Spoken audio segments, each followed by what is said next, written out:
The recent news of that American pilot shot down an Iran-evading military is truly more thrilling than any Hollywood blockbuster you have ever seen before. But this incredible rescue story pales compared to what happened over 8 decades ago during World War II in the vast Pacific. An American Navy pilot was shot down over Pacific, parachuting into enemy waters surrounded by hostile Japanese military forces. Japanese forces on nearby island were infamous for brutality. Captured prisoners faced unspeakable horrors and certain death if caught alive.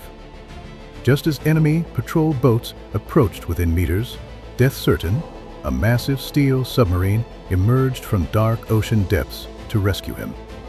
That young pilot not only survived but later became the 41st President of the United States of America many years later. Today we explore unbelievable escape from death of George H.W. Bush during World War II in Pacific Theater. On September 2, 1944, Pacific War raged fiercely with brutal battles across many islands in vast ocean theater. For 20-year-old Lieutenant George H.W. Bush that day was supposed to be another dangerous routine bombing mission over enemy territory.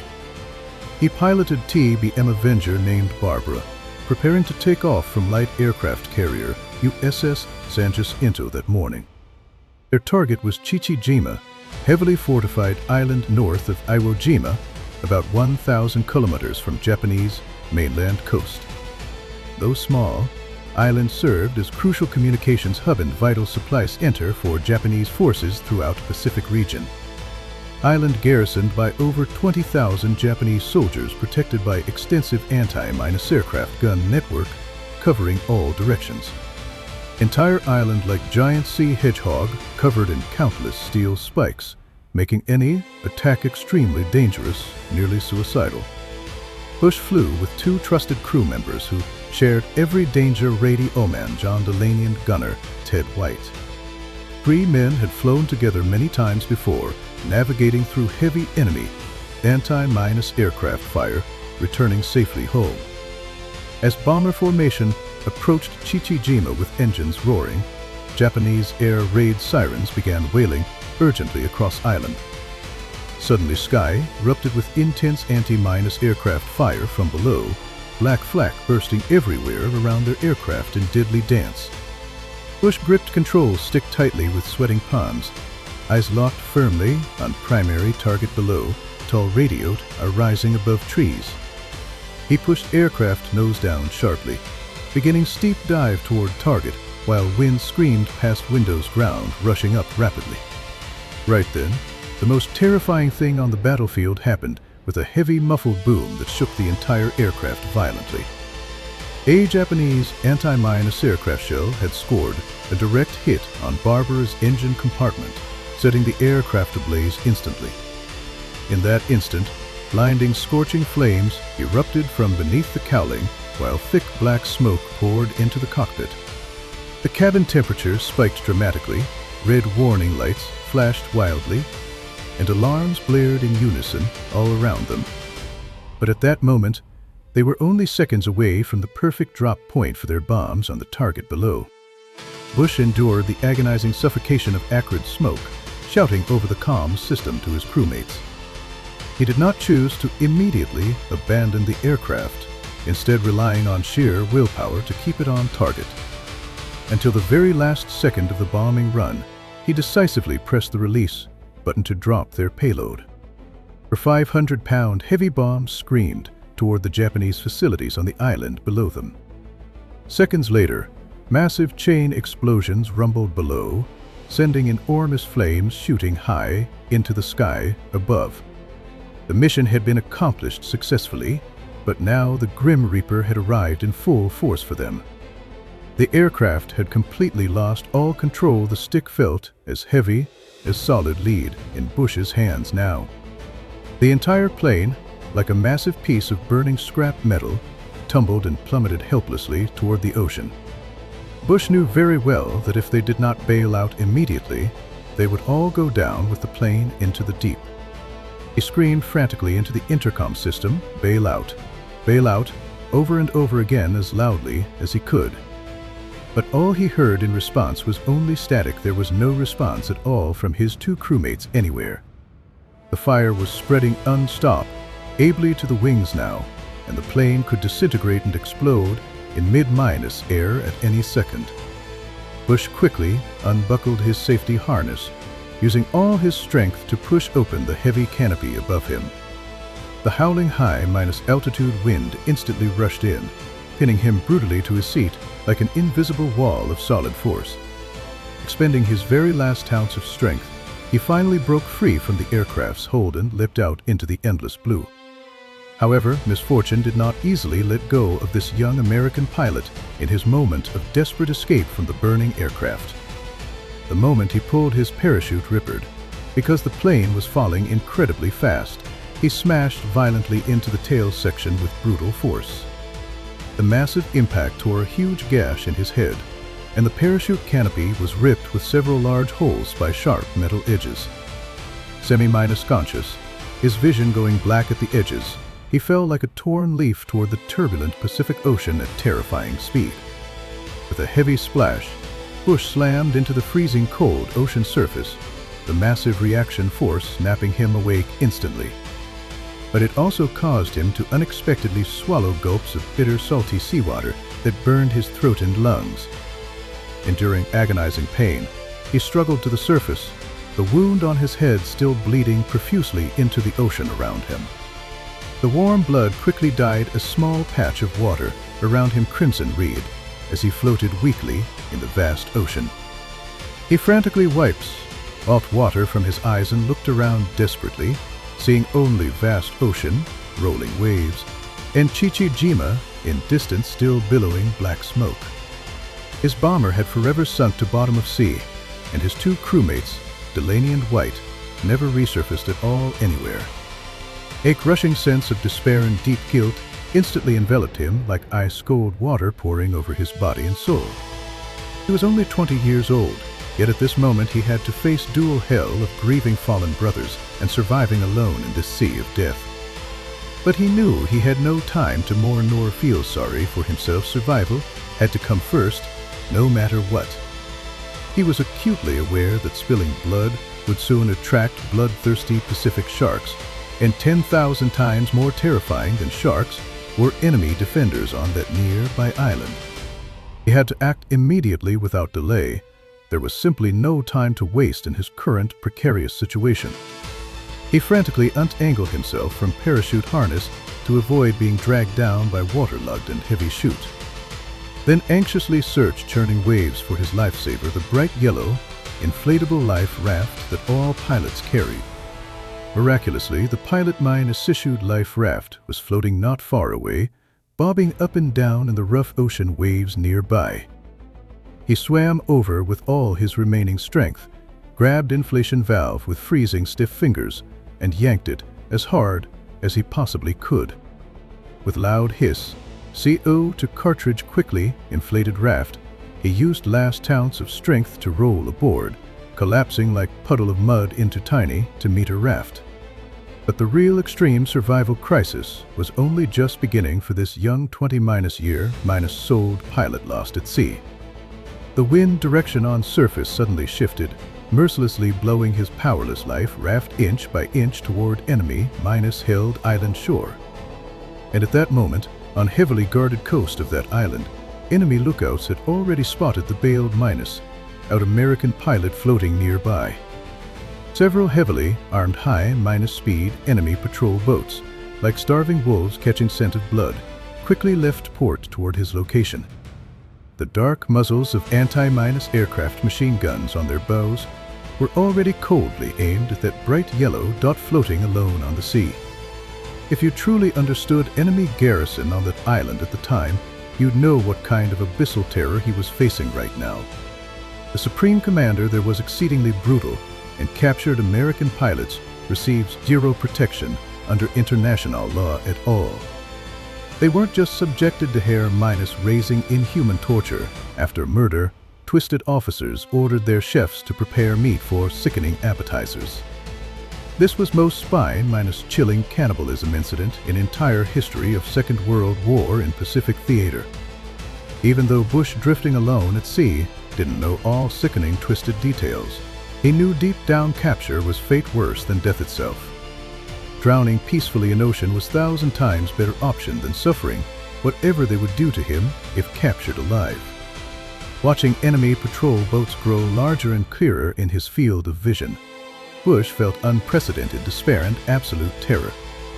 His life raft had no paddles whatsoever. He could only shove hands into water, using them as makeshift oars, paddling like madmen against wind.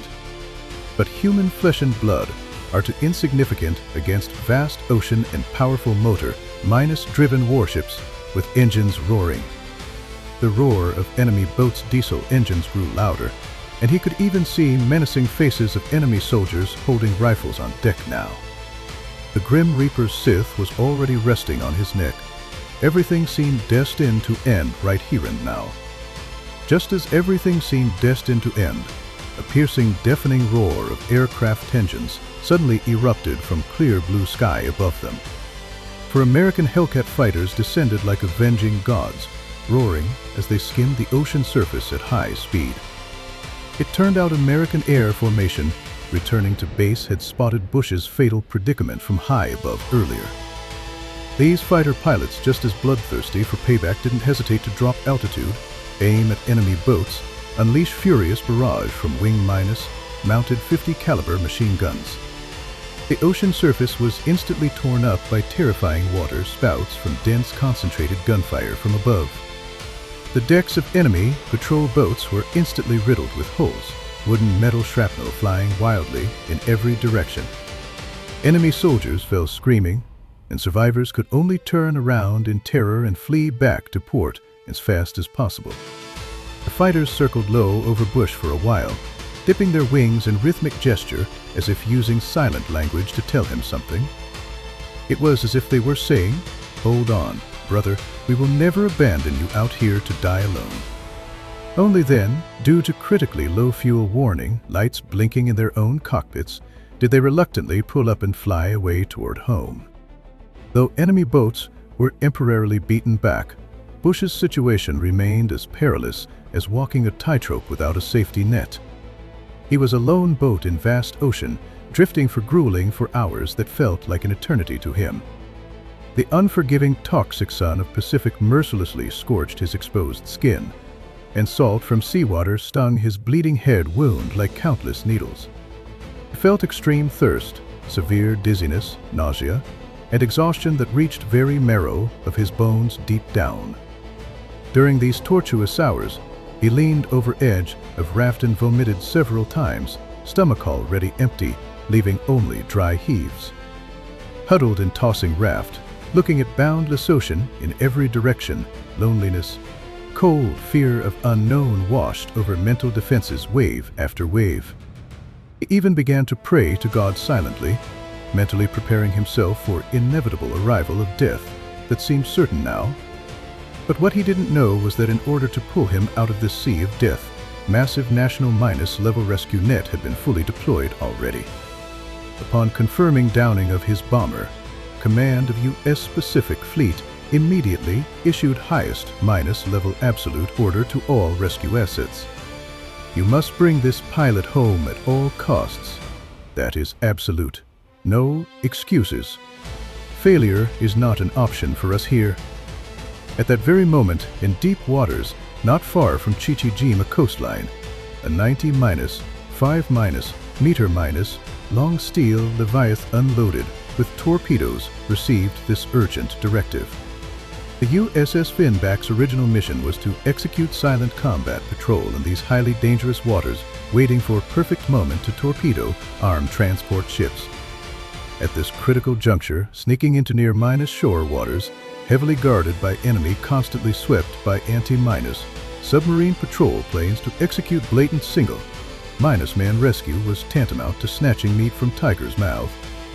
If submarine surfaced even slightly, it risked having pressure hull instantly punctured by accurate coastal artillery or blown into underwater scrap metal by depth charges.